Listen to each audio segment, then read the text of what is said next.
प्रणाम आप सभी को। मैं ज्योति कुकृति देव भूमि उत्तराखंड के और द्वारिखाल ब्लॉक के खूबसूरत से बाजार सिलोगी से अपने ब्लॉग की शुरुआत कर रही हूँ सुबह के 10 बजे से।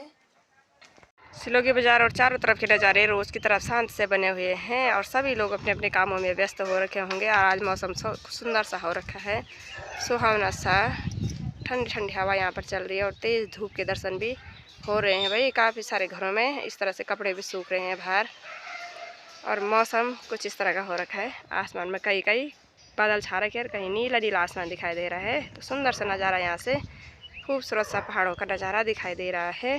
तो आज मैं आप लोगों को मिलवाती हूँ ग्राम सभा खंडोड़ी की प्रधान प्रत्याशी जो कि यहाँ पर मेरे साथ हैं, आरती देवी जी। तो मैं आप लोगों की बात इनसे कराती हूँ थोड़ी देर। तो आरती दीदी जी, आप बताइए कि आप अपने गांव के लिए क्या क्या विकास करेंगे और अपने गांव को कहां तक ले जाएंगे, अपने ग्राम सभा को। मतलब गांव तो खैर खंडूड़ी है आपका, लेकिन जो ग्राम सभा के अंतर्गत जितने भी गांव आते हैं उन गांवों को आप कहां तक ले जाएंगे विकास के क्षेत्र में। आप सभी को मेरा नमस्कार और ज्योति जी का धन्यवाद। हाँ जो मैं प्रधान पद के लिए उम्मीदवार आरती देवी जी, ग्राम सभा खैंडुड़ी से। और आज मुझे चुनाव चिन्ह भी मिला। मेरा चुनाव चिन्ह है अनाज की बाली और मैं अपने गांव का विकास तन मन धन लगा के करूँगी। जितनी भी मुझसे कोशिश हो सकेगी। अभी मुझे ये पता नहीं, प्रधान पद के लिए मैं पहली बार मतलब खड़ी हुई हूँ। मुझे ये पता नहीं कि क्या होता है क्या नहीं होता। जब मैं इस बीच जाऊँगी, राजनीति में जाऊँगी, तभी मुझे पता चलेगा कि क्या होता है क्या नहीं होता। ये मैं नहीं कह सकती कि मैं ये करूँगी वो करूँगी।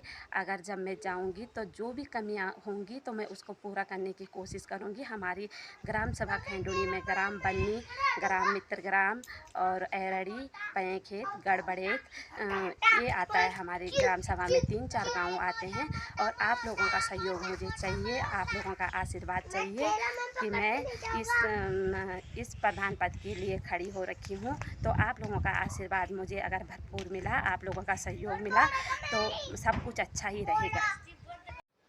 तो आरती दीदी जी, आपके गांव में रोड तो है ही, रोड के लिए कोई दिक्कत नहीं है। तुम्हारे गांव रोड से अटैच है आपका गांव। और पानी की समस्या थोड़ा बहुत है शायद, लगती है मुझे खंडोड़ी में। तो पानी की समस्या कितनी है, आप अपने गांव के लिए क्या करेंगे पानी के विषय में। पानी की समस्या तो ये है कि पानी हमारा ना ये कर्थी गांव से जा रखा है, मतलब स्रोत से। पर वहाँ पानी गर्मियों में कम हो जाता है तो गर्मियों में दिक्कत आती है। और जो भी लोग बाहर से आते हैं तो गर्मियों में जब बच्चों की छुट्टी पड़ती है या घर आने के पूजा पाजा करने के लिए आते, पूजा वगैरह करने के लिए आते हैं, तो पानी की समस्या उस टाइम होती है। तो लोग कहते हैं कि पानी नहीं है, कभी किसी के घर में जाता है किसी के नहीं जाता। तो ज़्यादा लोग आने के कारण सभी नल खुल जाते हैं तो तब पानी पहुंच नहीं पाता, दूर दूर तक नहीं पहुंच पाता। तो उस समस्या को लेकर भी हम कोशिश करेंगे कि वहाँ चैम्बर वगैरह बना के अच्छे से बना के देखने के लिए जाएंगे। जब हम बन जाएंगे तो तब ज़रूर जाएंगे देखने के लिए इस विषय पे। पर लोगों को दिक्कत होती है, जब टूट जाता है तो कोई जाता भी है, जाते हैं लोग तो मतलब प्रॉब्लम तो सबको आती है। पैदल का रास्ता है, रोड नहीं है वहाँ पे जाने के लिए, तो लोग जाते हैं। तो पानी की तो समस्या है या वैसे हमारा जो पर्सनल पानी भी है तो उस पर कोई इतना ध्यान नहीं देता। अब घर घर नल जल की सुविधा हो रखी है तो उस पर ध्यान नहीं देता। तो वो भी थोड़ी बहुत लापरवाही के कारण मतलब साफ़ सफाई नहीं होती तो वो भी थोड़ी बहुत ही आता है, मतलब इतना नहीं पहुंच पाता पर हो जाता है। तो आप पानी के विषय में भी आपने बहुत अच्छा बोला। और आपके गांव में पलायन तो नहीं है, गांव में लगभग काफ़ी सारे लोग हैं और लोग खेती बाड़ी भी करते हैं, ये भी मैंने देखा है वहां पर जाकर। तो आप ये बताइए कि आप उन लोगों के लिए क्या बोलना चाहेंगे जो खेती कर रहे हैं, लेकिन खेती वो मतलब मेहनत तो पूरी करते हैं लेकिन उसका फल उनको मिल नहीं पाता अच्छे से। हाँ, जो लोग घर में हैं इतना पलायन तो नहीं है हमारे गांव से, मतलब लगभग ज़्यादा तो नहीं है। जैसे कि गांव और गांव में हमने देखा कि गांव का गांव खाली हो रखा है। हमारे गांव से खैंडुड़ी ग्राम सभा से मतलब खैंडुड़ी में ज़्यादा पलायन तो नहीं है, लोग पूरी मेहनत करते हैं। पर बंदरों ने ज़्यादा आतंक मचा रखा है, बंदर नहीं छोड़ते कोई भी चीज़। अगर बोते भी हैं लोग तो बंदर नहीं छोड़ते। और लोगों ने एक एक गाय रखी है तो उसके लिए घास के लिए भी जाना ही है, गाय चराने के लिए भी जंगलों में जाते हैं। तब तक घर में कोई कोई नहीं रहता तो बंदर आतंक मचा देते हैं, सब खा पी के कर देते हैं बराबर। तो आप बंदरों के लिए भी कोई करेंगे कि जो उनकी खेती सुरक्षित रह जाए, जो बंदर उनका नुकसान नहीं कर सकें, हाँ जी, तो है ना? हम आप ये घेर बाड़ की देखेंगे। सुरक्षा करेंगे?